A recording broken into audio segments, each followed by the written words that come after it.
إن الحمد لله نحمده ونستعينه ونستغفره ونعوذ بالله من شرور أنفسنا وسيئات أعمالنا من يهده الله فلا مضل له ومن يضلل فلا هادي له وأشهد أن لا إله إلا الله وحده لا شريك له وأشهد أن محمدا عبده ورسوله يا أيها الذين آمنوا اتقوا الله حق تقاته ولا تموتن إلا وأنتم مسلمون يا أيها الناس اتقوا ربكم الذي خلقكم من نفس واحدة وخلق منها زوجها وبث منهما رجالا كثيرا ونساء واتقوا الله الذي تساءلون به والأرحام إن الله كان عليكم رقيبا يا أيها الذين آمنوا اتقوا الله وقولوا قولا سديدا يصلح لكم أعمالكم ويغفر لكم ذنوبكم ومن يطع الله ورسوله فقد فاز فوزا عظيما أما بعد فإن خير الكلام كلام الله وخير الهدي هدي محمد صلى الله عليه وسلم وشر الأمور محدثاتها وكل محدثة بدعة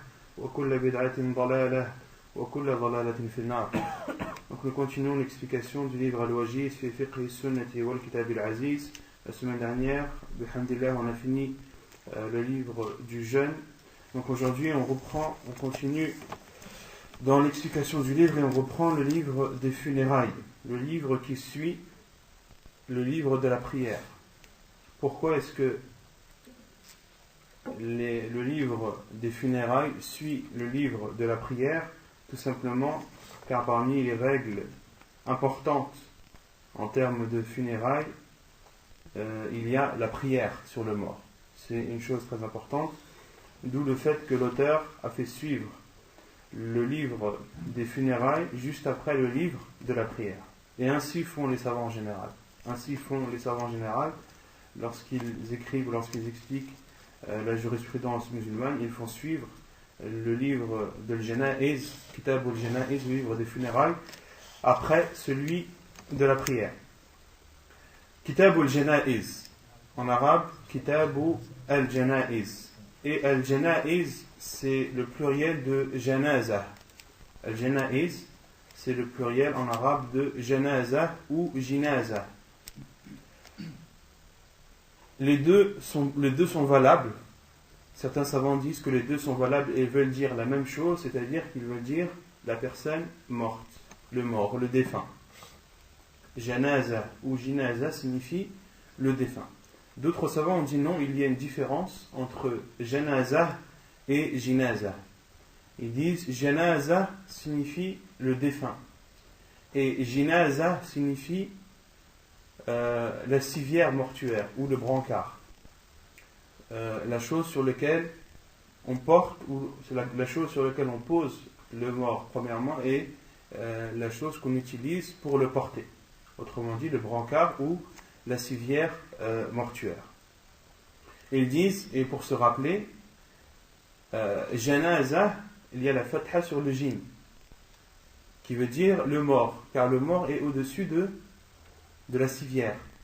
Et Jinaza, il y a le kasra sur le jim, la kasra qui est le trait en bas, et qui signifie la civière, car la civière se situe en dessous du mort.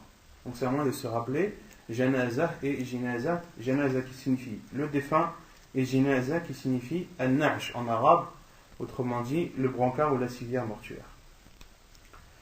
Et Janaza vient du terme Jinaza ou Janiza. Et Janiza en arabe signifie couvrir, ay soutira. Juniza ay soutira. C'est-à-dire, c'est quelqu'un que l'on couvre. Et le mort est une personne que l'islam nous demande de couvrir. On verra par la suite, la sunna du prophète sallallahu alayhi wa sallam, lorsque quelqu'un meurt, c'est de le couvrir. D'accord? Donc, Janaïz est le pluriel de Janaza ou de Jinaza, ce qui veut dire le défunt, ou selon les détails qu'on a donnés. Et Janaza vient du terme Janiza qui signifie recouvrir. Et les règles funéraires, les règles en rapport avec la mort et le défunt commencent au moment où la personne agonise. au moment où la personne agonise et s'apprête à mourir. La mort qui est, comme les savants la définissent, huwa mufaraqatu ar-ruh lil badan. La mort, quelle est sa définition? C'est lorsque l'âme se sépare du corps. Lorsque l'âme se sépare du corps, ceci est appelé la mort. Et l'âme, c'est une chose qui ne meurt pas. C'est une chose qui est éternelle. Chacun de nous a une âme, et l'âme que l'on a en nous ne meurt pas. Elle est éternelle. Elle vivra toute l'éternité. Quant au corps, le corps, lui, il est amené à mourir. Il est amené à se décomposer, il est amené à pourrir, entre guillemets. D'accord? Et l'âme, elle, comme je l'ai dit, est éternelle, ne meurt jamais. Le corps, certains corps meurent et se décomposent, d'autres non. Comme le corps des envoyés et des prophètes. Allah subhanahu wa ta'ala a interdit à la terre de manger ou de ronger le corps des prophètes et des envoyés. D'accord? Et le prophète sallallahu alayhi wa sallam nous a conseillé de nous rappeler la mort. Et il nous a dit dans un hadith authentique, Akthiru min dhikri hadimi al-ladzat. Le prophète sallallahu alayhi wa sallam nous encourage à nous remémorer et à nous rappeler le plus souvent possible la mort. Et le prophète sallallahu alayhi wa sallam a appelé cette mort celle qui casse les désirs, celle qui brise les délices de cette vie d'ici-bas. Le prophète sallallahu alayhi wa sallam a dit Akthiru, accentuez, faites de façon abondante le rappel de la mort. Akthiru min dhikri hadimi al-ladzat. Rappelez-vous souvent celle qui casse les délices et les désirs, c'est-à-dire les désirs de cette vie d'ici-bas. La mort vient mettre un terme à tout ça. Lorsqu'une personne meurt, eh bien, tout ce dont elle jouissait sur cette vie d'ici-bas est vain pour lui. Il n'a plus la possibilité d'y accéder. D'où le fait que le prophète sallallahu alayhi wa sallam ait appelé la mort celle qui brise les désirs et les délices. Et la mort, il y a des choses qui la précèdent. Ces choses qui la précèdent sont soit la maladie, ou soit la vieillesse, ou soit la mort subite. Quant à la mort subite, c'est un des signes de la fin du temps. Un des signes de la fin des temps, c'est, comme le professeur Hassan l'a dit, Mautul Faj'ah, c'est la mort subite. Lorsque vous entendez, ou lorsque vous constatez que les morts subites, ceux qui meurent d'une seconde à l'autre, ceux qui meurent d'une minute à l'autre, lorsque vous entendez que cela devient de plus en plus récurrent, que cela arrive de plus en plus souvent, alors sachez que l'heure approche et que c'est l'un des signes de la fin du temps. Ce qui précède la mort, ça peut être aussi la vieillesse. Une personne qui est vieille, c'est un signe pour elle que sa vie arrive à terme. D'accord? Que sa vie arrive à terme. Donc c'est un signe précurseur pour lui, pour cette personne vieille, que la mort approche. Donc il doit s'y préparer. De même pour le malade. La maladie est le plus souvent, où c'est la cause la plus répandue, où c'est ce qui précède le plus souvent la mort. Et le prophète sallallahu alayhi wa sallam ordonne à sa communauté de se soigner. Il ordonne aux malades de se soigner. Et il a dit, sallallahu alayhi wa sallam, Allah subhanahu wa ta'ala n'a fait descendre une maladie sans qu'il ne l'ait accompagnée d'une guérison ou d'un remède. Et ensuite le prophète sallallahu alayhi wa sallam a dit Tadawaw wa la tadawaw bi haram.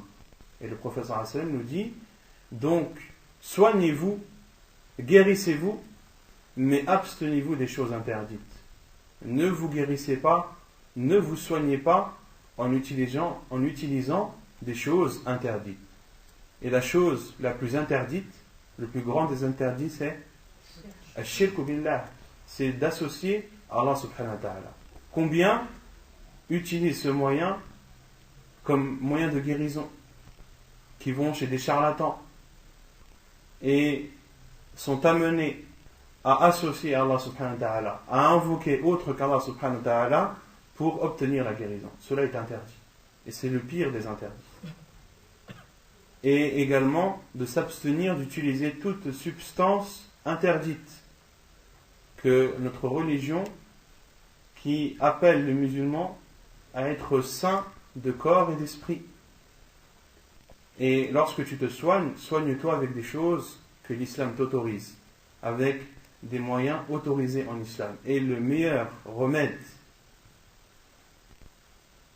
le meilleur moyen pour le musulman de se guérir, c'est ar-ruqya shar'iyya.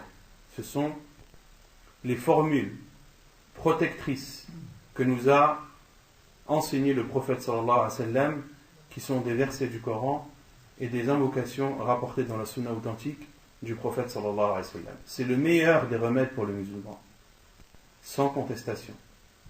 Et cela n'empêche pas le musulman d'utiliser tout ce qui est médicamenteux, tous les médicaments. Cela est autorisé bien sûr. Mais le meilleur des remèdes, c'est ar-ruqya shar'iyya. Et quant au fait de se soigner, sachez que de se soigner pour le malade peut être une obligation, ou peut être préférable, ou alors autorisé. De se soigner est obligatoire lorsque, si tu délaisses le traitement, si tu délaisses les médicaments et le remède, alors tu es voué à la perte. Comme par exemple ceux qui sont atteints de cancer. Celui qui ne se soigne pas d'un cancer, il est voué à la perte ou pas? Il est voué à la perte. Celui qui est atteint d'une tumeur, il doit soigner cette tumeur. C'est une obligation pour lui. Et s'il ne le fait pas, il est athim. S'il ne le fait pas, il est considéré comme désobéissant à Allah subhanahu wa ta'ala. Et le prophète sallallahu alayhi wa sallam a dit Tadawaw ibadallah. Soignez-vous, ô serviteurs d'Allah. C'est une obligation lorsque, si tu délaisses cette guérison et ce remède, tu es voué à la perte. Et de se soigner est préférable lorsque tu délaisses ce remède, tu n'es pas voué à la perte. Si tu délaisses ce remède, tu n'es pas voué à la perte, alors il t'est préférable et recommandé de te soigner. Ce n'est pas une obligation. Et il est autorisé de se soigner lorsque le remède, lorsque tu as un doute sur l'efficacité du remède. Lorsque tu as un doute sur l'efficacité du remède et que tu n'es pas en danger de mort, alors il t'est autorisé. Il t'est autorisé uniquement de te soigner. Cela n'est pas préférable. Cela est préférable lorsque le remède a une influence sur ta maladie et que ta maladie n'est pas une maladie qui peut amener à ta mort. C'est clair ou pas? Taïb. Et concernant le malade, il est légiféré, c'est même un des droits du musulman qu'il mérite d'être visité. De visiter un musulman malade est un de ses droits. Et l'avis le plus sûr des savants, c'est que c'est une obligation, c'est un fard kifa'i. C'est-à-dire que lorsque une partie des musulmans s'en acquitte, l'obligation est levée sur le reste des musulmans. Donc une personne qui est malade, un musulman qui est malade, il est du devoir de son frère musulman de lui rendre visite. Et c'est son droit, c'est le droit de ce malade de recevoir une visite. Haqqul muslimi ala al-muslimi khams. Les droits du musulman envers le musulman sont 5. Et parmi celles-ci, il y a iyadatul marid. Il y a iyadatul marid qui est la visite de son frère, du malade. Donc de visiter le malade, c'est une obligation, comme je l'ai dit, selon l'avis les plus sûrs des savants, Wallahu a'lam, c'est que c'est une obligation lorsque une partie des musulmans s'en acquitte, l'ensemble des musulmans en sont exemptés. Et concernant la visite du malade, il faut lui donner espoir lorsque tu lui rends visite. Ne rends pas visite à ton frère malade pour lui casser le moral. Si tu sais qu'il a un cancer, ne lui dis pas « Eh bien ça y est, c'est bientôt la fin ». Non. Ça, ce n'est pas un comportement à avoir lorsque tu rends visite à ton frère malade. Premièrement, fais-lui des invocations. Dis-lui la ba's, tahurun insha'Allah, comme nous en a informé le professeur sallam. Dis il n'y a pas de mal et insha'Allah il y aura bientôt la guérison. Fais-lui espérer. Dis-lui qu'Allah subhanahu wa ta'ala ne délaisse pas ses serviteurs, qu'Allah subhanahu wa ta'ala exauce les invocations. Et dis-lui que insha'Allah très bientôt il ira mieux, il sera sur pied et qu'il aura la possibilité de revoir ses proches et sa famille. Donne-lui de l'espoir, réconforte-le. D'accord? Et si tu vois que son état est grave et que la mort approche, alors conseille-lui de faire son testament. S'il a des choses à donner à ceux qui ne font pas partie de ses héritiers. Car al-wasiyyah, lorsque l'on parle du testament ou de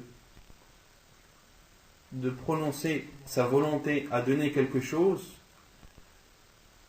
la personne a le droit de donner à ceux qui ne sont pas ses héritiers. Quant à ceux qui sont ses héritiers, Allah subhanahu wa ta'ala a déjà donné leur part dans le Coran. Et le professeur sallam nous a défini cela également dans sa sunna authentique du professeur sallam. Autrement dit, un homme qui est sur le point de mourir, a-t-il le droit de dire « je vais donner le tiers de mes biens à mon fils » ? Non. Parce que son fils fait partie des héritiers. Et la part de son fils est déjà définie dans le Coran et dans la sunna du prophète sallallahu alayhi wa sallam. Mais la personne a le droit de dire « je veux donner, par exemple, le tiers de mes biens à telle personne que j'apprécie beaucoup, mais qui ne fait pas partie de ses héritiers. » D'où le hadith du prophète sallallahu alayhi wa sallam, la wasiyyata li warith, point de testament aux héritiers. Point de testament aux héritiers. Donc, si tu vois que la personne est gravement malade, alors conseille-la de faire son testament si elle ne l'a pas encore fait. Conseille-la de faire le repentir, de se repentir à Allah subhanahu wa ta'ala, de lui demander pardon, de lui demander sa miséricorde, de regretter tous les péchés qu'il aurait faits. Essaye de lui donner ses conseils de façon indirecte, pas de façon directe. Toujours en lui laissant cette lueur d'espoir, en lui laissant cet espoir, en lui disant Inch'Allah, tu iras bien, bi'idhnillah ta'ala, Allah subhanahu wa ta'ala est capable de toutes choses. Wallahu ala kulli shay'in qadir. Allah est capable de toutes choses. C'est une chose simple pour Allah subhanahu wa ta'ala d'accorder une guérison à son serviteur qui est gravement malade. Et c'est une chose simple et facile à Allah subhanahu wa ta'ala de faire un miracle. De faire un miracle et de rendre une personne mourante, de la rendre en bonne santé d'une seconde à l'autre. وَلَيْسَ ذَلِكَ عَلَى اللَّهِ بِبَعِيدٍ.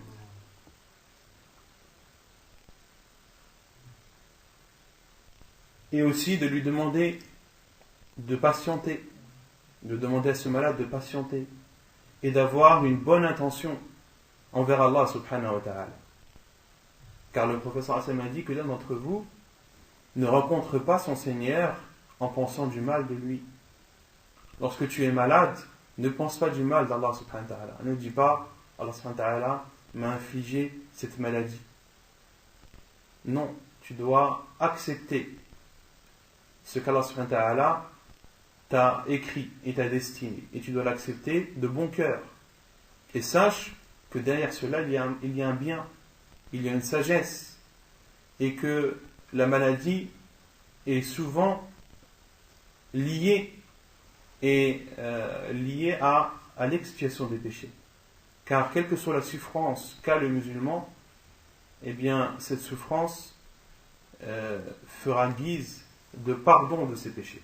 Comme le prophète sallallahu nous en a informé dans un hadith authentique, que l'épine qui touche un croyant est une cause ou est un moyen par lequel les péchés de ce croyant sont pardonnés. طيب. يقول المؤلف ومن حضره الموت من المسلمين ندب لأهله أن ينقلوه الشهادة. L'auteur dit, et celui parmi les musulmans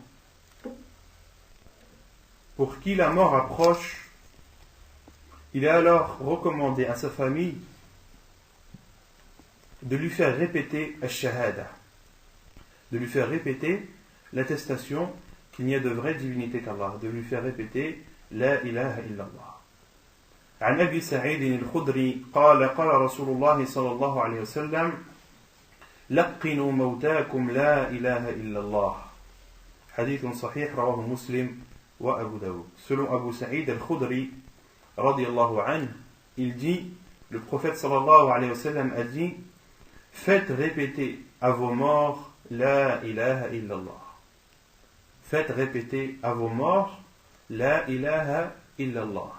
Wa talqin, c'est le fait de dire une chose pour que la personne le répète. Et il y a deux explications des savants sur le mot at-talqin. Certains savants disent c'est le fait de dire la ilaha illallah en présence du mort, en présence de celui qui agonise, qui n'est pas encore mort, mais de celui qui agonise, qui est sur le point de mourir, de dire à ses côtés la ilaha illallah, la ilaha illallah, la ilaha illallah, dans le but que cette personne répète et dise elle aussi la ilaha illallah. Et certains savants, comme Cheikh Al-Albani rahimahullah, ont dit non. Il faut lui ordonner de dire la ilaha illallah. Il faut lui dire dis la ilaha illallah.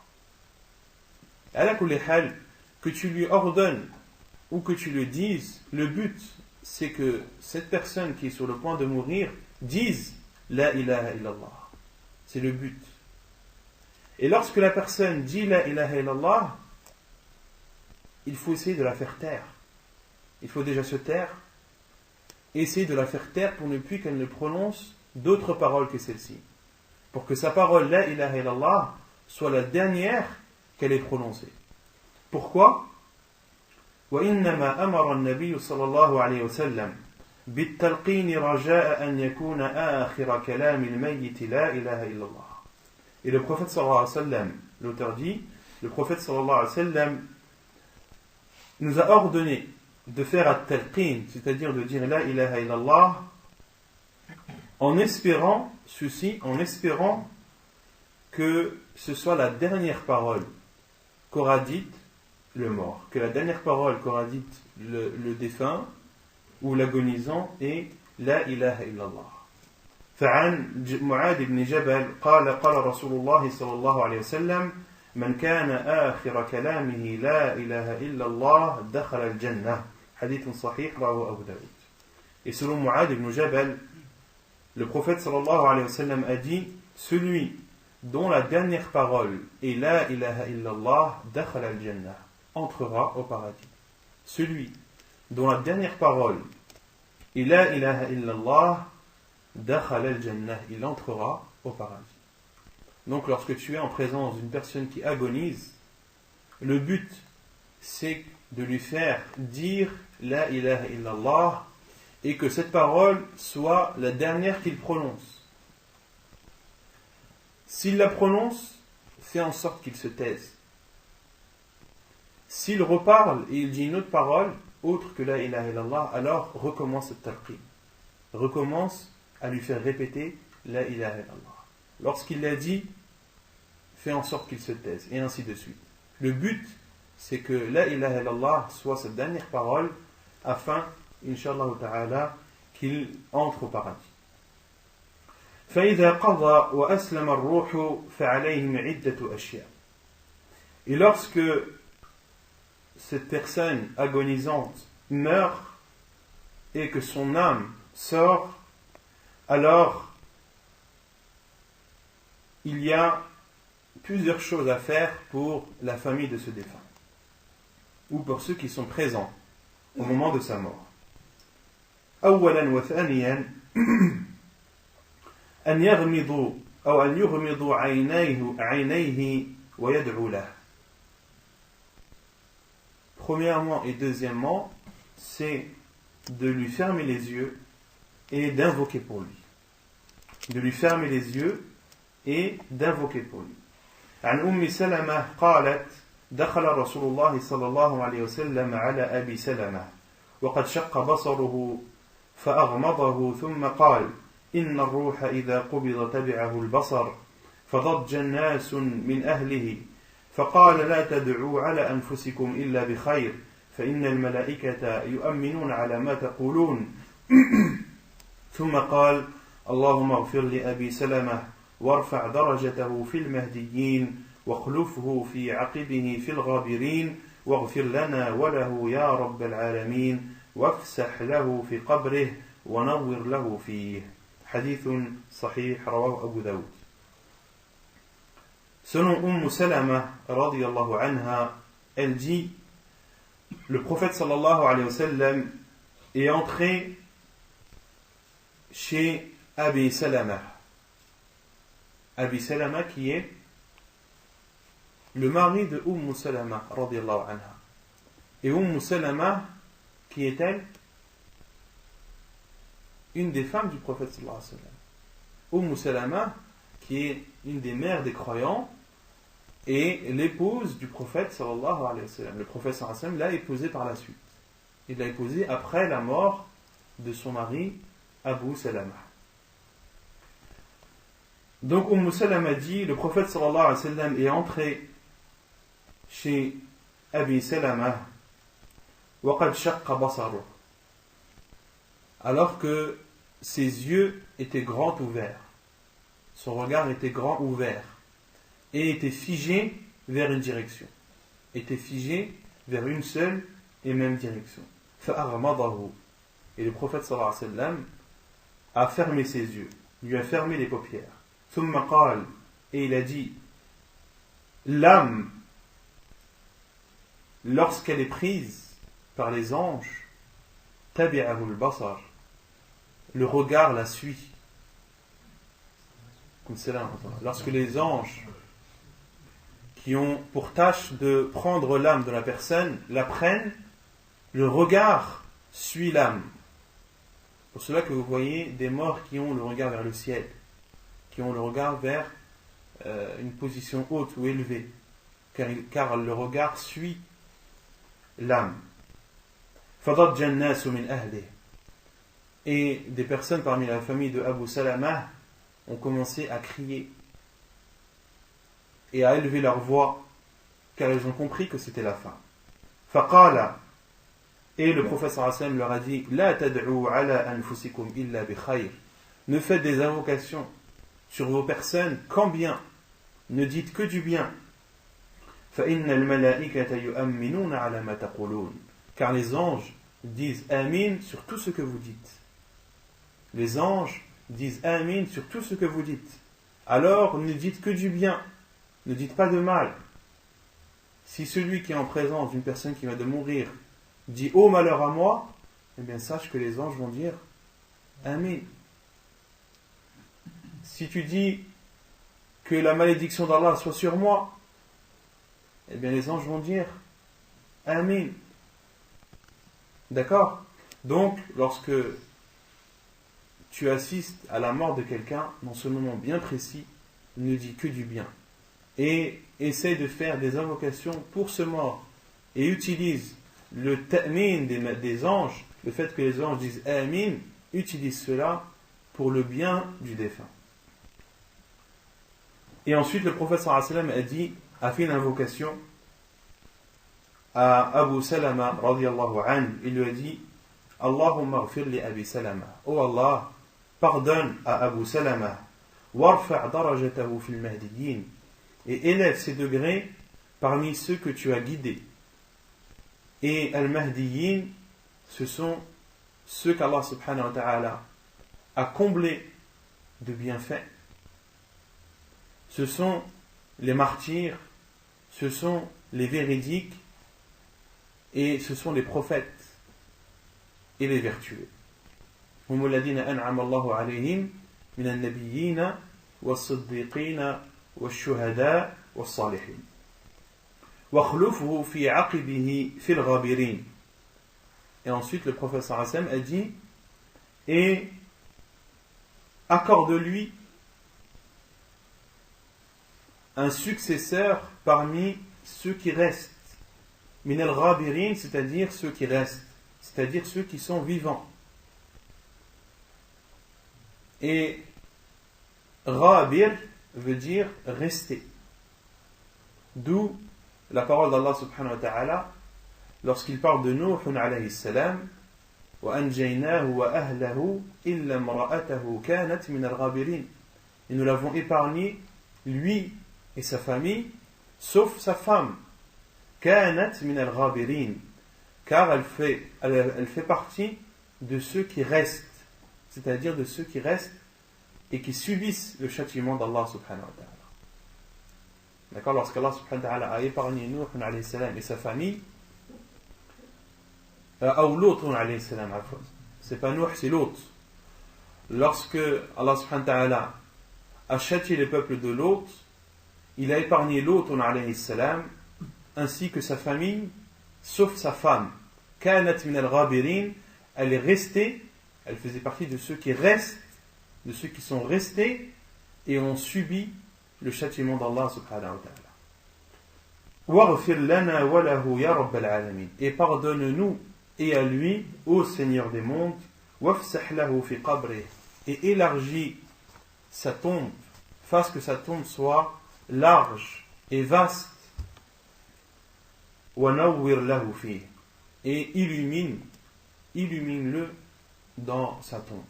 Illumine-le dans sa tombe qui est la tombe qui est des ténèbres, qui sont des ténèbres. Et c'est une invocation bénéfique du prophète sallallahu alayhi wa sallam. Et les invocations du prophète alayhi wa sallam sont exaucées, sans aucun doute. Et Allah subhanahu wa ta'ala a exaucé les invocations du prophète sallallahu alayhi wa sallam. Lorsqu'il a demandé à Allah subhanahu wa ta'ala de lui choisir un successeur parmi ceux qui restent, وَخْلُفُهُ فِي عَقِبِهِ, fait en sorte que les personnes que ce défunt, que Abu Salama a laissé, qui sont sa femme et ses enfants, fait en sorte que leur successeur soit quelqu'un de bien. Et le prophète sallallahu alayhi wa sallam, qu'a-t-il donné à Abu Salama radiyallahu anhu comme successeur? Il lui a donné le prophète sallallahu alayhi wa sallam. Allah subhanahu wa ta'ala a donné comme successeur à Abu Salama dans sa famille et ses biens, il lui a donné qui? Le meilleur des successeurs qui est le prophète sallallahu alayhi wa sallam.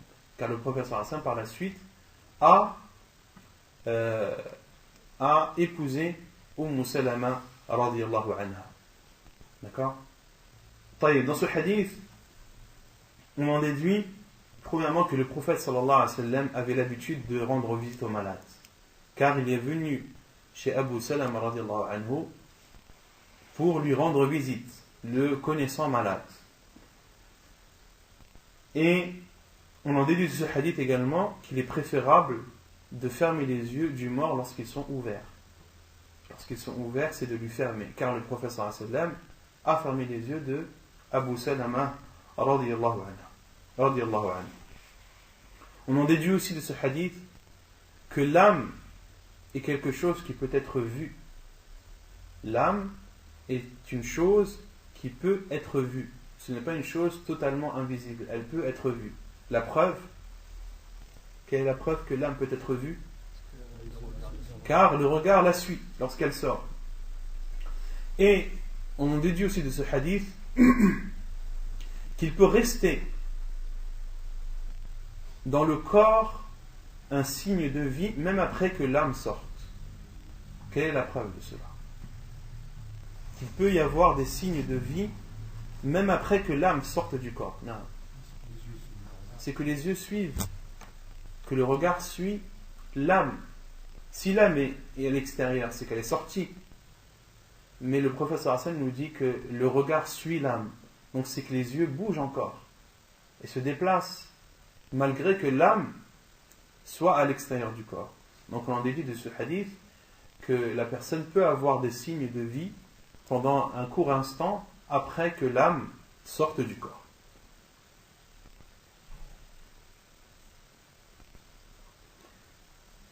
Et on en déduit de ce hadith également que l'on doit invoquer qu'en bien.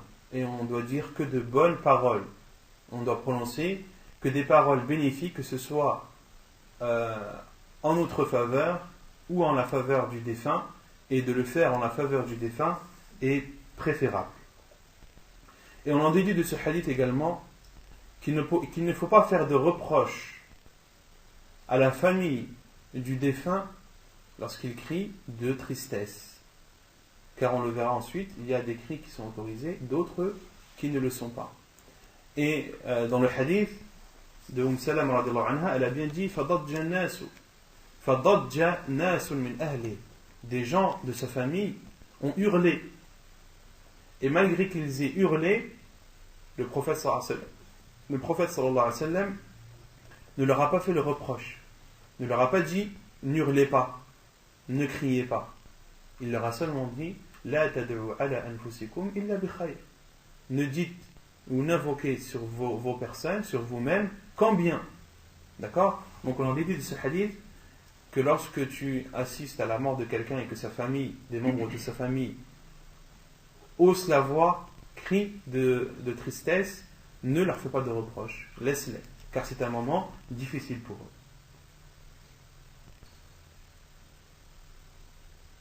Taïb. Donc ça c'était les deux premières choses à faire, de lui fermer les yeux et d'invoquer en sa faveur. ثالثا أن يغطوه بثوب يستر جميع بدنه. La troisième chose à faire, c'est de le recouvrir d'un vêtement qui recouvre l'ensemble de son corps. عن عائشة رضي الله عنها أن رسول الله صلى الله عليه وسلم حين توفي سُجِيَ ببرد حبرة.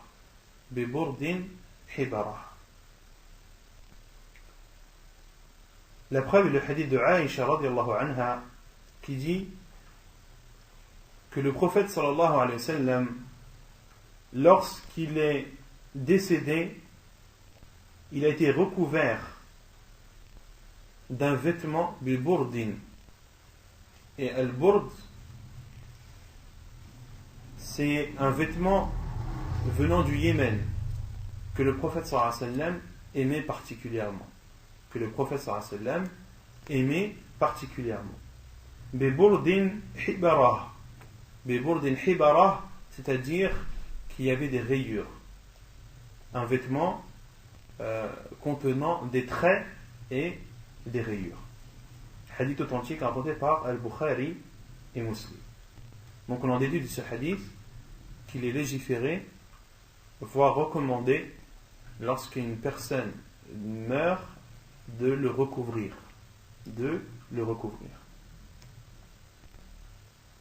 Et on peut déduire de ce hadith, si les compagnons radhiyallahu anhum ont recouvert le prophète sallallahu alayhi wa sallam de ce bourd qu'aimait le prophète sallallahu alayhi wa sallam, s'ils l'ont recouvert parce que le prophète sallallahu alayhi wa sallam l'aimait, alors dans ce cas, il est préférable de recouvrir le mort par un vêtement qu'il appréciait particulièrement. Et si la cause c'est ça, alors c'est autorisé. Mais Allahu alam, je ne pourrais pas vous dire si c'était vraiment la cause ou pas. Ala kulli hal, il est autorisé de recouvrir le mort d'un vêtement qu'il apprécie ou qu'il n'apprécie pas. Ce n'est pas une condition de le recouvrir d'un vêtement qu'il appréciait durant son vivant. Et le prophète sallallahu alayhi wa sallam a été recouvert sur ses vêtements. Le prophète sallallahu alayhi wa sallam a été recouvert, son corps a été recouvert sur ses vêtements. Pourquoi? Car le prophète sallallahu alayhi wa sallam, lorsque les compagnons radiyallahu anhum l'ont lavé, ils ne l'ont pas déshabillé. Ils ne lui ont pas ôté ses vêtements. Comme le dit Aïcha radiyallahu anha, lorsque le prophète sallallahu alayhi wa sallam est décédé, les compagnons se sont dit: devons-nous déshabiller et ôter les vêtements du prophète sallallahu alayhi wa sallam comme on les enlève à nos morts? Fartalafu. Aïcha radiyallahu anha dit fartalafu. Les compagnons du prophète sallallahu alayhi wa sallam se sont divergés sur ce point. Certains ont dit oui, certains ont dit non. Et Allah subhanahu wa ta'ala a fait en sorte que les compagnons radiyallahu anhum soient pris de sommeil. وَمَا مِنْ ذَقٍ إِلَّا وَهُوَ مُلَاسَقٌ بِالصَّدْرِ. Et Aïcha radiyallahu anha dit il n'y avait pas un menton qui n'était pas collé à la poitrine.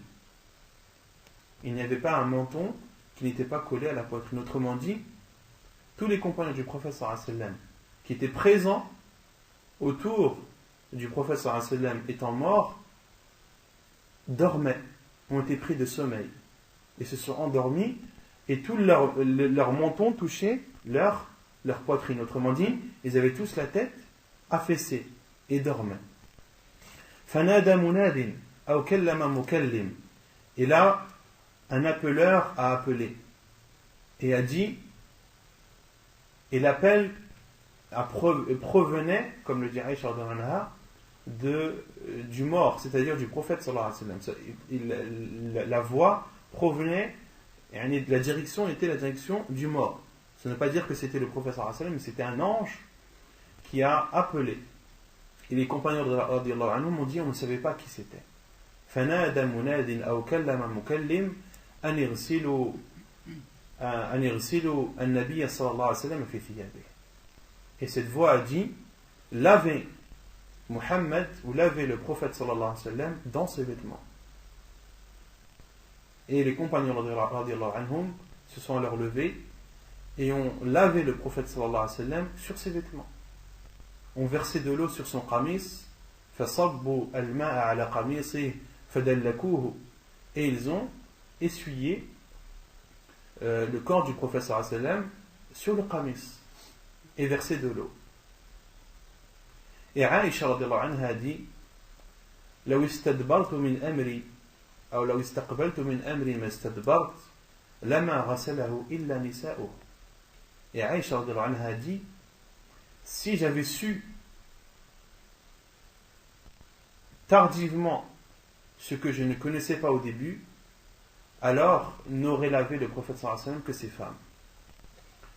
Car Aïcha radhiyallahu anha s'est rappelé de la parole du prophète sallallahu alayhi wa sallam lorsqu'il lui a dit: Ô Aïcha, n'aimerais-tu pas, si tu meurs avant moi, que je te lave et que je te mette al-kafan et que je te mette le linceul? Aïcha radhiyallahu anha s'est rappelé cette parole du prophète sallallahu alayhi wa sallam, mais après que les compagnons radhiyallahu anhum ont lavé le prophète sallallahu alayhi wa sallam. Et elle a dit, si je m'étais souvenu de cela avant, alors n'aurait lavé le prophète sallallahu alayhi wa sallam que ses femmes. N'aurait lavé le prophète sallallahu alayhi wa sallam que ses femmes, et le fait de lui ôter ses vêtements, ce sujet-là ne serait plus un sujet de divergence, car ce seraient ses femmes qui l'auraient lavé sallallahu alayhi wa sallam. Et il y a d'autres défunts qu'il nous est interdit de déshabiller, qui sont ceux qui sont en état de ihram. Une personne qui est en état de sacralisation, que ce soit pendant la umrah ou pendant le hajj, il doit être enterré comme il est. On ne doit ni le parfumer, ni lui couvrir sa tête. On ne doit ni le parfumer, ni lui couvrir sa tête, car au temps du prophète sallallahu alayhi wa sallam, un homme est tombé de sa chamelle, yawm arafah, fasaqata famat. Il est tombé et est décédé sur le coup. Et le prophète sallallahu alayhi wa sallam a interdit qu'on le parfume, ni qu'on lui couvre sa tête, et a dit فَإِنَّهُ يُبْعَثُ يَوْمَ الْقِيَامَةِ مُلَبِّيًا, et il sera ressuscité le jour du jugement en faisant la talbiya, qui est de dire labbaik Allahumma labbaik, labbaik la sharika laka labbaik, innal hamda wa ni'mata laka wal mulk la sharika lak. رابعا أن يجعلوه أن يعجلوا بتجهيزه وإخراجه. Quatrièmement, de se précipiter à le préparer et à le sortir. عن أبي هريرة أن النبي صلى الله عليه وسلم قال أسرعوا بالجنازة فإن تك صالحة فخير تقدمونها عليه وإن تكن غير ذلك فشر تضعونه عن رقابكم. حديث متفق عليه. Selon Abu Huraira, le prophète sallallahu alayhi wa sallam a dit: précipitez-vous quant aux funérailles. فَإِن تَكُ صَالِحَةً, si cette personne, si le défunt était une personne vertueuse, فَخَيْرٌ تُقَدِّمُونَهُ عَلَيْهِ, c'est alors un bien que vous lui apporterez et que vous lui donnerez. وَإِن تَكُ غَيْرَ ذَلِكَ, et si ce défunt, cette personne défunte, n'était pas une personne vertueuse et pieuse, فَشَرٌ تَضَعُونَهُ عَنْ رِقَابِكُمْ, c'est alors un mal que vous enlevez de vos épaules. C'est un mal alors que vous enlevez de vos épaules. Hadith authentique rapporté par Al-Bukhari et Muslim. Et lorsque le prophète sallallahu alayhi wa sallam a dit Asri'u bil janazah, précipitez-vous quant aux funérailles, le terme janaza ici signifie à la fois de le laver, de le parfumer, de lui mettre son linceul et de s'empresser à l'enterrer. Cela signifie, le terme janaza signifie tout cela en même temps. Et le fait de se précipiter lorsque le mort a été lavé et lorsqu'il a été mis dans son linceul, il est de la sunna du prophète sallallahu alayhi wa sallam, lorsqu'on amène ce défunt au cimetière, de presser le pas. De presser le pas à condition que cela ne porte pas atteinte aux morts, aux défunts. Car ceux qui se précipitent et trottinent, voire courent, si le fait de courir est un mal pour le défunt, par exemple si c'est un défunt qui, qu'Allah nous préserve, a un corps décomposé, d'accord, le fait de se précipiter et que le corps bouge peut faire tomber un membre ou un autre, ou bien un défunt qui est mort d'une maladie abdominale, du ventre. Le fait de se précipiter, de trop se précipiter, pourrait faire sortir des choses du corps de ce défunt. Là-bas, c'est de se précipiter, de presser le pas, mais si cela porte atteinte au défunt, alors il faut y aller de façon normale. Pourquoi se précipiter? Car le prophète sallallahu alayhi wa sallam a dit, car si cette personne qui est décédée est une personne pieuse et vertueuse, alors c'est un bien que vous lui apportez. Plus tôt il sera dans sa tombe, et plus tôt il sera heureux. Et si elle n'est pas ainsi, si cette personne morte n'est pas ainsi, alors c'est un mal duquel vous vous débarrasserez. C'est un mal duquel vous vous débarrasserez. Et les savants ont déduit ce hadith du prophète sallallahu alayhi wa sallam que le musulman ne doit pas côtoyer les personnes qui ne sont pas pieuses et vertueuses. De ne pas les côtoyer, qu'ils soient vivants ou morts. D'accord? Et si le prophète sallallahu alayhi wa sallam nous ordonne de nous précipiter pour justement nous débarrasser et enlever ce mal de nos épaules, alors que la personne est morte, elle est morte la personne. Mais le prophète sallallahu alayhi wa sallam nous ordonne de nous précipiter pour nous en débarrasser. Que dire alors si cette personne est vivante et qu'elle peut apporter son mal de façon directe? Il t'est encore plus demandé de t'en éloigner et de te rapprocher des personnes pieuses, celles qui, lorsque tu les vois, elles te font rappeler Allah subhanahu wa ta'ala. خامسا أن يبادر بعضهم لقضاء دينه من ماله ولو أتى عليه كله. Cinquièmement, c'est de s'empresser pour une partie des gens de s'acquitter des dettes de ce mort de son argent. وَلَوْ أَتَى عَلَيْهِ كُلَّهُ, même si il est amené à dépenser tout l'argent de ce défunt. La base, lorsqu'une personne meurt, si elle a des dettes, c'est de rembourser ses dettes de son argent à lui. Même si tu es amené, en remboursant ses dettes, à dépenser tout l'argent de ce mort. Si ce mort a laissé 50 000 euros et qu'il a 50 000 euros de dettes, tu dois payer ces 50 000 euros de dettes de son argent à lui, même s'il reste zéro à la fin. عن جابر بن عبد الله قال مات رجل فغسلناه وكفناه وحنطناه ووضعناه لرسول الله صلى الله عليه وسلم حيث توضع الجنائز عند مقام جبريل ثم آذن رسول الله صلى الله عليه وسلم بالصلاة عليه فجاء معنا خطا ثم قال لعل على صاحبكم دينا قالوا نعم ديناران فتخلف فقال له رجل منا يقال له أبو قتادة يا رسول الله هما علي فجعل رسول الله صلى الله عليه وسلم يقول هما عليك وفي مالك والميت منهما بريء فقال نعم فصلى عليه فجعل رسول الله صلى الله عليه وسلم إذا لقي أبا قتادة يقول ما صنعت الديناران حتى كان آخر ذلك قال قد قضيتهما يا رسول الله قال الآن حين بردت عليه جلده أو جلده حديث صحيح رواه الحاكم والبيهقي. Selon Jabir ibn Abdillah, il dit: un homme est mort, nous l'avons lavé, nous l'avons mis dans son linceul, nous l'avons parfumé et nous l'avons posé pour le prophète sallallahu alayhi wa sallam dans l'endroit où l'on pose les personnes défuntes, un endroit appelé Maqam Jibril. Donc c'est un endroit à Médine où les morts étaient posés et pour que le prophète sallallahu alayhi wa sallam puisse prier dessus. ثم آذن رسول الله صلى الله عليه وسلم بالصلاة عليه فجاء معنا خطا.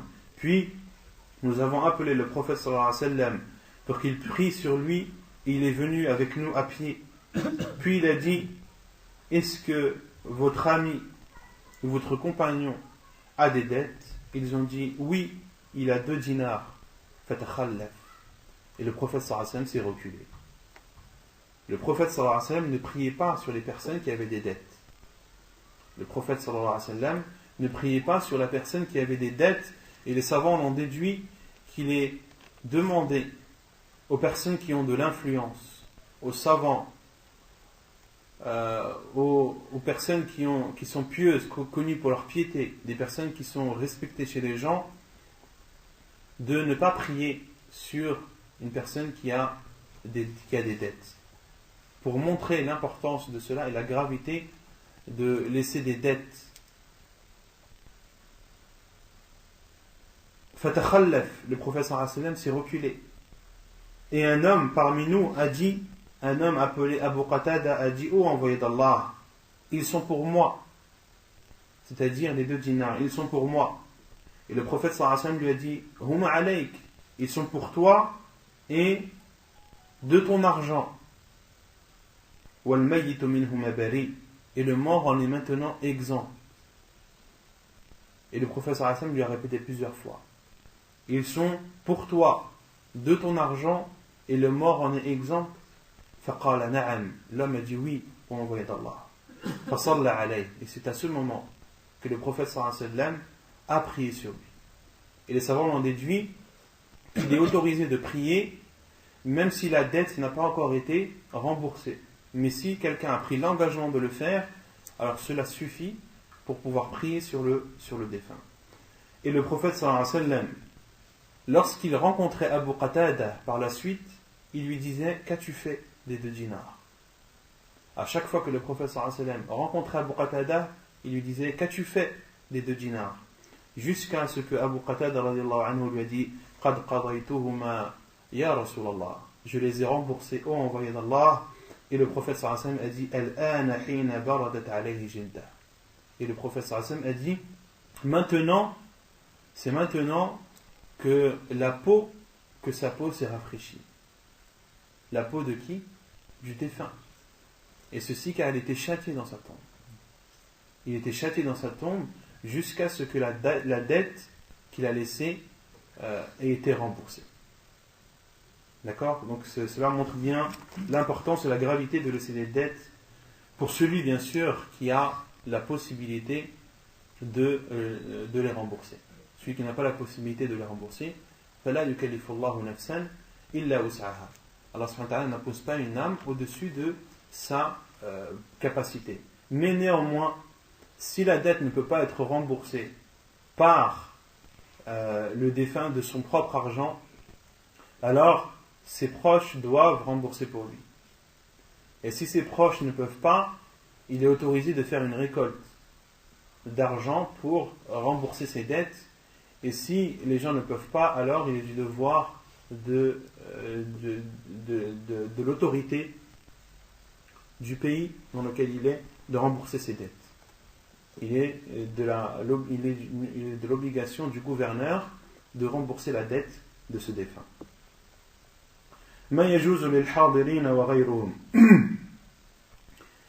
Qu'est-il autorisé à faire à ceux qui sont présents et aux autres? ويجوز لهم كشف وجه الميت وتقبيله والبكاء عليه 3 أيام.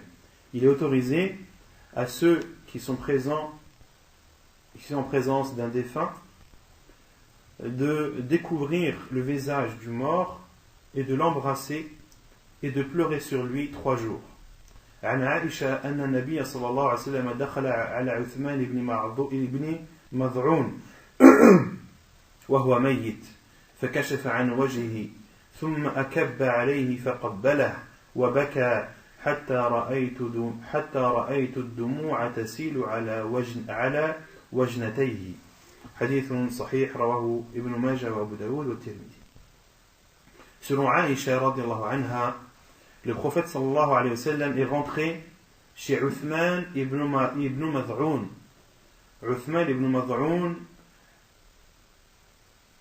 étant mort, étant défunt. Et le prophète sallallahu alayhi wa sallam a découvert son visage et a penché sa tête faqabbalah et l'a embrassé. Wa baka, et le prophète sallallahu alayhi wa sallam a pleuré. Jusqu'à ce que j'ai vu ses larmes couler sur ses joues. Sallallahu alayhi wa sallam. Hadith authentique rapporté par Ibn Majah, Abu Daoud et At-Tirmidhi. Et Uthman ibn Mad'un, c'était le frère du prophète sallallahu alayhi wa sallam, son frère de lait. Et c'est un compagnon du prophète sallallahu alayhi wa sallam qui a fait les 2 hijras. Il a fait les 2 immigrations. La première vers Al-Habasha, l'Abyssinie, et la deuxième vers Médine. Et Uthman ibn Mad'un était le premier parmi les muhajirin, parmi ceux qui ont fait la hijra de la Mecque vers Médine. Il est le premier parmi les muhajirin à mourir à Médine. Il est le premier parmi les muhajirin à mourir à Médine, et il est mort à peu près 30 mois après la hijra du prophète sallallahu alayhi wa sallam. Donc on en déduit de ce hadith qu'il est autorisé de découvrir le visage, d'embrasser le défunt et de pleurer également. وعن عبد الله بن جعفر أن النبي صلى الله عليه وسلم أمهل آل جعفر 3 أن يأتيهم ثم أتاهم فقال لا تبكوا على أخي بعد اليوم. حديث صحيح رواه أبو داود والنسائي. Et selon Abdullah ibn Ja'far, le prophète sallallahu alayhi wa sallam a laissé la famille de Ja'far qui était décédée. Le prophète sallallahu alayhi wa sallam a laissé sa famille seule. Il les a laissés pleurer et les a laissés, leur a donné un moment de solitude et leur a dit qu'il reviendrait dans 3 jours. Et le prophète sallallahu alayhi wa sallam leur a dit qu'il reviendrait dans 3 jours. ثم أتاهم, et au bout de 3 jours, le prophète sallallahu alayhi wa sallam est venu leur rendre visite. فقال لا تبكوا على أخي بعد اليوم. Et le prophète sallallahu alayhi wa sallam a dit à la famille de Ja'far, ne pleurez pas sur mon frère après aujourd'hui. Et les savants ont déduit que le deuil d'une personne est de 3 jours, sauf le deuil d'une femme envers son mari qui est de 4 mois et 10 jours. Autre qu'une femme envers son mari, le deuil ne dépasse pas 3 jours. Et tu as le droit de pleurer sur un défunt pendant 3 jours, mais après les 3 jours, abstiens-toi de cela. ما يجب على أقارب الميت. Qu'est-il obligatoire de faire pour les proches du mort? ويجب على أقارب الميت حين يبلغهم خبر وفاته أمران. Il est du devoir des proches du défunt, lorsque l'annonce de sa mort leur parvient, de faire 2 choses. الأول الصبر والرضا بالقدر لقوله تعالى ولنبلونكم بشيء من الخوف والجوع ونقص من الأموال والأنفس والثمرات وبشر الصابرين الذين إذا أصابتهم مصيبة قالوا إنا لله وإنا إليه راجعون أولئك عليهم صلوات من ربهم ورحمة وأولئك هم المهتدون. La première chose, c'est de s'armer de patience et d'accepter le destin d'Allah subhanahu wa ta'ala. La preuve est la parole d'Allah azza wa jalla lorsqu'il dit « Et nous vous éprouverons par des choses de la peur, nous vous éprouverons par des choses comme la peur, la faim, un manque ou une diminution des biens, wal anfus, et des êtres, des âmes, wal thamarat, des biens, des bienfaits, des fruits, wa bashir as-sabirin. Et Allah subhanahu wa ta'ala dit, et annonce la bonne nouvelle aux patients, alladhina idha asabatuhum musiba, lorsqu'un malheur les touche, disent, nous sommes à Allah, nous appartenons à Allah, et c'est vers lui que nous retournons. Ulaika alayhim salawatu min rabbihim rahma. Sur cela, ils auront les prières de leur Seigneur et sa miséricorde. Wa ulaika humul muhtadun. Et ce sont eux les bien guidés.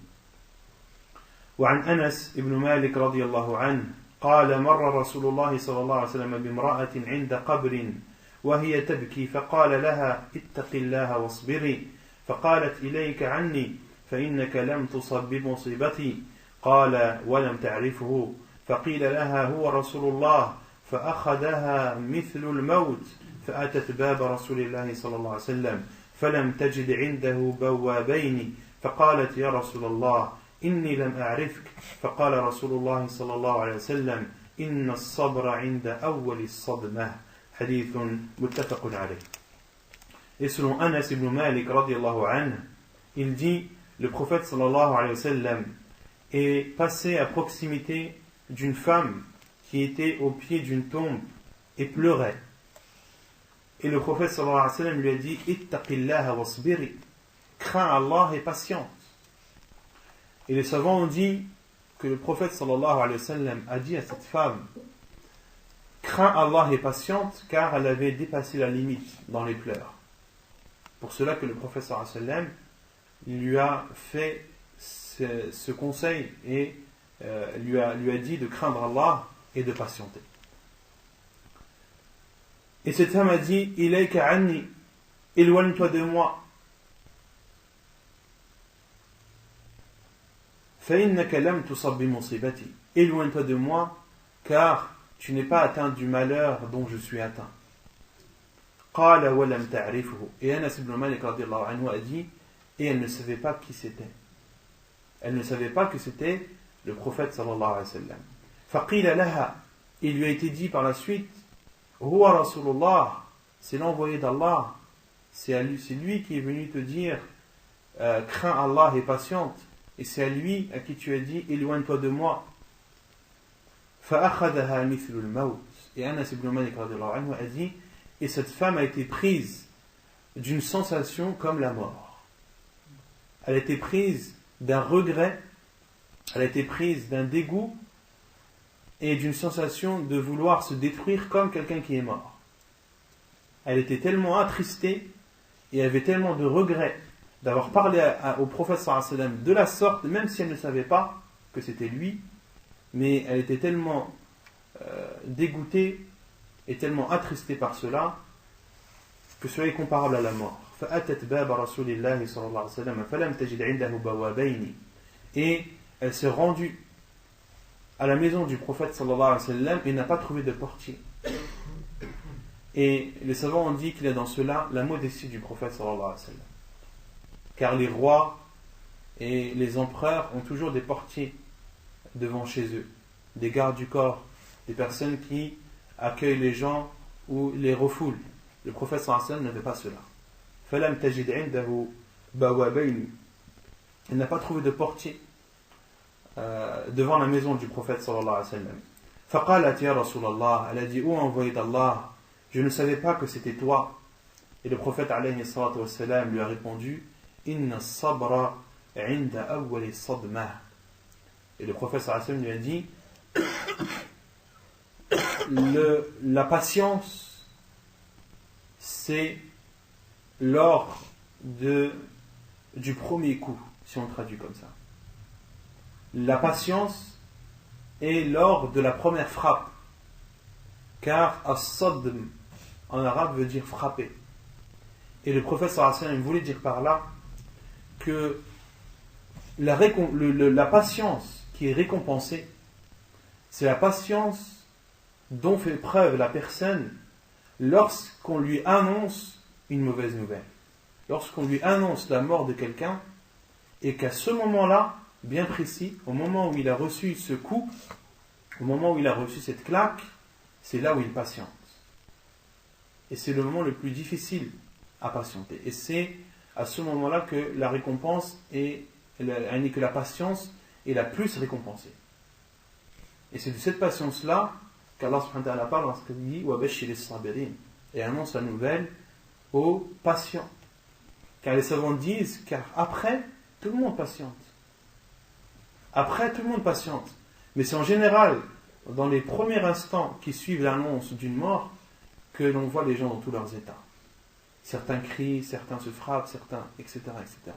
C'est dans ces moments bien précis, juste après l'annonce de la mort de quelqu'un de proche, que la patience est la plus récompensée. وَالصَّبْرُ عَلَى وَفَاةِ الْأَوْلَادِ أَجْرٌ عَظِيمٌ.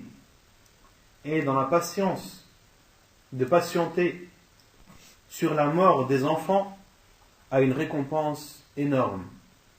عن أبي سعيد الخدري أن النساء قلن للنبي صلى الله عليه وسلم اجعل لنا يوما فوعظهن وقال أيما امرأة مات لها 3 من الولد كانوا لها حجابا من النار قالت امرأة 2 قال 2 حديث متفق عليه.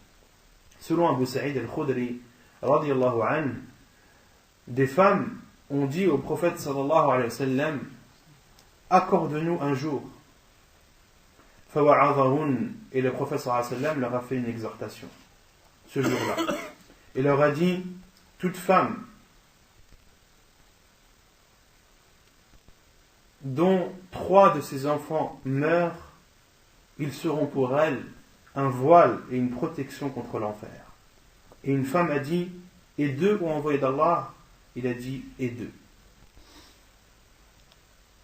Autrement dit, si 2 enfants meurent et que la personne patiente, eh bien ces enfants seront une protection, une barrière, un écran contre l'enfer.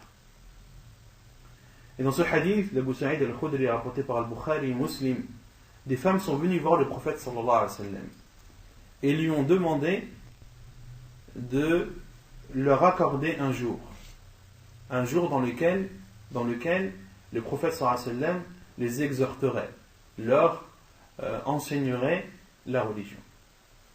Et beaucoup utilisent ce hadith pour justifier le fait qu'il est autorisé à un homme d'enseigner à une femme. Dans ce hadith, il n'y a pas de preuve sur cela. Tout d'abord, comment oser se comparer au prophète sallallahu alayhi wa sallam? Le prophète sallallahu alayhi wa sallam qui est ma'soum. Le prophète sallallahu alayhi wa sallam, il est épargné de toute erreur. Il est protégé. Et lorsqu'il parle, sa parole est révélation. D'accord? Donc, comment te comparer toi à un humain ordinaire, un humain qui n'est pas protégé, un humain qui a ses passions, ses envies? Comment te comparer au prophète sallallahu alayhi wa sallam? Premièrement. Ensuite, certains disent que le prophète sallallahu alayhi wa sallam accordait un jour dans la semaine où il enseignait aux femmes. Dans ce hadith, il n'y a aucune preuve que le prophète sallallahu alayhi wa sallam accordait un jour par semaine. Et pourquoi ces personnes disent cela? Pour se justifier le fait qu'il est autorisé à un homme d'enseigner à une femme et que cela soit répétitif. D'accord? Ils utilisent ça pour se dire qu'on a le droit d'enseigner, j'ai le droit d'enseigner aux femmes une fois par semaine, et que cela dure toute l'année. Dans ce hadith, les femmes ont dit au prophète sallallahu alayhi wa sallam de lui accorder quoi? Un jour. Et dans d'autres versions, le prophète sallallahu alayhi wa sallam leur avait donné rendez-vous dans la maison de l'une d'elles. D'accord? Et le prophète sallallahu alayhi wa sallam leur a fait une exhortation sur az-zakat, etc., sur des choses propres aux femmes, et entre autres, il leur a annoncé ce hadith qui est sans aucun doute une bonne nouvelle. Et nos savants, à notre époque, alhamdulillah, condamnent cela. Et n'autorisent pas à un homme d'enseigner à une femme sans obstacle. N'autorisent pas à un homme d'enseigner à une femme sans obstacle. Cheikh al-Albani, rahimahullah, a même été questionné. Est-ce qu'un homme aveugle a le droit d'enseigner aux femmes? Et Cheikh al-Albani, rahimahullah, a dit Hal huwa ma'soum? Est-ce qu'il est préservé? Non, donc non. Et Cheikh Ibn Baz, rahimahullah, l'interdit aussi. Cheikh Ibn Uthaymin, rahimahullah, l'interdit aussi. Ils disent que cela est une ouverture aux tentations. Est une ouverture aux tentations, et que en islam, l'islam nous enseigne et nous apprend à éloigner le plus possible les hommes des femmes. Le prophète sallallahu alayhi wa sallam n'a-t-il pas dit que le meilleur des rangs pour les femmes, c'est le dernier, et le pire, c'est le premier, celui qui est le plus proche des hommes, dans une adoration qui est la meilleure des adorations pratiques. La meilleure des adorations pratiques, c'est quoi? C'est la prière. Et dans cette prière, le prophète sallallahu alayhi wa sallam nous enseigne et nous conseille, nous ordonne et nous dirige, et dirige les femmes en particulier, de s'éloigner le plus possible des hommes. Et le meilleur des rangs pour les hommes, c'est le premier, et le pire, c'est le dernier. D'accord? Donc l'islam nous apprend toujours à éloigner les hommes des femmes autant que possible. Et un homme enseigne aux hommes et une femme enseigne aux femmes. De même que Cheikh Ibn Baz rahimahullah a été questionné, est-ce qu'il est autorisé à un homme d'enseigner à des petites? Il a dit, le mieux c'est que ce soit une femme qui enseigne aux petites filles et que ce soit un homme qui enseigne aux petits garçons. C'est la base. Et là on parle du fait d'enseigner sans obstacle, que l'homme soit en face des femmes sans qu'il n'y ait de choses les séparant. À partir du moment où il y a un obstacle les séparant, cela est autorisé. On parle de donner des cours directement, de visu face à face, qu'un homme donne des cours à une femme ou qu'une femme donne des cours à un homme. Donc dans ce hadith, il n'y a aucune preuve de cela, et alhamdulillah, la fatwa des savants à notre époque est claire sur ce sujet. Elle est claire sur ce sujet. Sans oublier bien sûr toutes les conséquences que cela a, surtout si c'est un jeune qui enseigne à des jeunes, tout ce que cela peut entraîner et tout ce que cela a entraîné. Ce n'est pas des choses que l'on dit ou que l'on suppose, c'est des choses qui ont lieu, des choses qui ont eu lieu et dont on a entendu ces informations de sources sûres. Donc, sachez qu'un homme jeune qui enseigne à des femmes jeunes, il y a toujours derrière cela des conséquences qui parfois sont très graves. Donc le prophète sallallahu alayhi wa sallam a dit Ayyuma mra'atin, toute femme dont 3 de ses enfants meurent, ils seront pour elle un écran, une protection contre l'enfer. Et ce hadith n'est pas propre aux femmes. Le prophète sallallahu alayhi wa sallam a dit toute femme qui a perdu 3 enfants, le prophète sallallahu alayhi wa sallam a parlé des femmes car il parlait aux femmes. Et ce n'est pas un jugement propre aux femmes, mais il est aussi étendu à l'homme. Et la preuve, c'est un autre hadith du prophète sallallahu alayhi wa sallam, un hadith authentifié par Cheikh Al-Albani rahimahullah, où il dit même une muslimain, il n'y a pas 2 musulmans qui ont perdu 3 de leurs enfants qui n'ont pas atteint l'âge de la puberté, illa adkhalahumullah, sans qu'Allah subhanahu wa ta'ala ne les entre, eux et ses parents, eux et leurs parents, al-jannah bifadli rahmatih. Alors le prophète sallallahu alayhi wa sallam a dit il n'y a pas 2 musulmans, c'est-à-dire un homme et sa femme, qui ont perdu 3 de leurs enfants, qui n'ont pas atteint l'âge de la puberté, sans qu'Allah subhanahu wa ta'ala ne fasse entrer ses enfants et ses parents en haut paradis, et ceci par sa miséricorde. D'accord? Donc dans ce hadith, il est clair qu'il englobe à la fois l'homme comme la femme. Et on déduit de ce deuxième hadith que ceci concerne les enfants qui n'ont pas atteint l'âge de la puberté. Quant à ceux qui ont atteint l'âge de la puberté, le hadith n'entre pas en compte dans cela, comme le disent les savants, rahimahullah. Al-amru al-thani mimma yajibu ala al-aqarib, la deuxième chose que doivent faire les proches du défunt lorsque l'annonce leur est faite, al-istirja'u wa huwa an yaqula inna lillah wa inna ilayhi raji'un kama ja'a fi al-aya wa yazidu alayhi qawluhu Allahumma ajirni fi musibati wa akhluf li khayran minha. Donc, la deuxième chose à faire, obligatoirement, c'est de faire al-istirja'. Al-istirja' qui signifie de dire inna lillah wa inna ilayhi raji'un. Nous appartenons à Allah et c'est vers lui que nous retournons. Kama ja'a fil aya, comme cela est cité dans le verset que l'on a cité précédemment.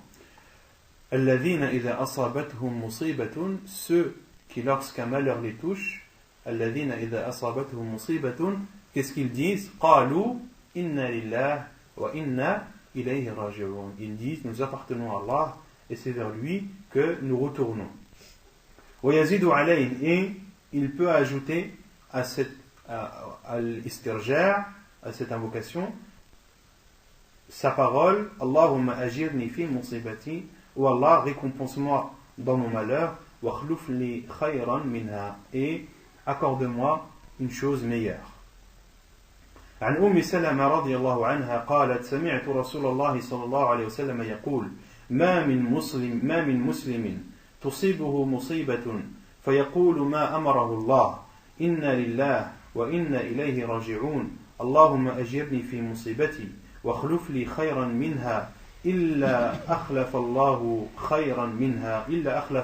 له خيرا منها. قالت فلما مات أبو سلمة قلت أي المسلمين خير من أبي سلمة أول بيت هاجر إلى رسول الله صلى الله عليه وسلم ثم إني قلتها فأخلف الله لي رسول الله صلى الله عليه وسلم. حديث صحيح رواه مسلم. Et selon Salama, qui est la femme du prophète sallallahu alayhi wa sallam, al-Mu'minin radiyallahu anha, qalat, elle a dit, j'ai entendu le prophète sallallahu alayhi wa sallam dire, tout musulman qui est atteint d'un malheur et dit comme lui a ordonné Allah, inna lillah wa inna ilayhi raji'un, nous appartenons à Allah et c'est vers lui que nous retournerons. Allahumma ajirni fi musibati, ô Allah, récompense-moi dans mon malheur, وَاخْلُفْ لِي خَيْرًا مِنْهَا, et accorde-moi un successeur meilleur, إِلَّا أَخْلَفَ اللَّهُ لَهُ خَيْرًا مِنْهَا, sans qu'Allah subhanahu wa ta'ala ne lui accorde un successeur meilleur. قالت, et Salama radiallahu anha a dit, فَلَمَّا مَاتَ أَبُو سَلَمَةَ, et lorsque Abu Salama radiallahu anhu est décédé, قلت, j'ai dit, qui parmi les musulmans est meilleur qu'Abu Salama? أول بيت هاجر إلى رسول الله صلى الله عليه وسلم, la première maison qui a émigré vers le prophète sallallahu alayhi wa sallam. Le premier qui a émigré, la première maison qui a émigré vers le prophète sallallahu alayhi wa sallam à Médine, c'est la maison de Abu Salama radiyallahu anhu. Et Salama radiyallahu anha a dit l'invocation du prophète sallallahu alayhi wa sallam, mais s'est demandé, en regardant autour d'elle, mais qui est meilleur que Abu Salama? ثم إني قلتها, puis je l'ai dit, فأخلف الله لي رسول الله صلى الله عليه وسلم. Le fait que Salama radiyallahu anha ne trouvait pas ou ne voyait pas autour d'elle une personne meilleure qu'Abu Salama, cela l'a-t-elle empêché de dire l'invocation? Non. ثم إني قلتها, j'ai dit l'invocation malgré que je ne voyais personne meilleur que lui. فأخلف الله لي رسول الله صلى الله عليه وسلم. Et Allah subhanahu wa ta'ala m'a donné comme successeur à Abu Salama le prophète sallallahu alayhi wa sallam. Hadith authentique rapporté par Muslim dans son Sahih. ونكتفي بهذا القدر وسبحانك اللهم وبحمدك أشهد أن لا إله إلا أنت أستغفرك وأتوب إليك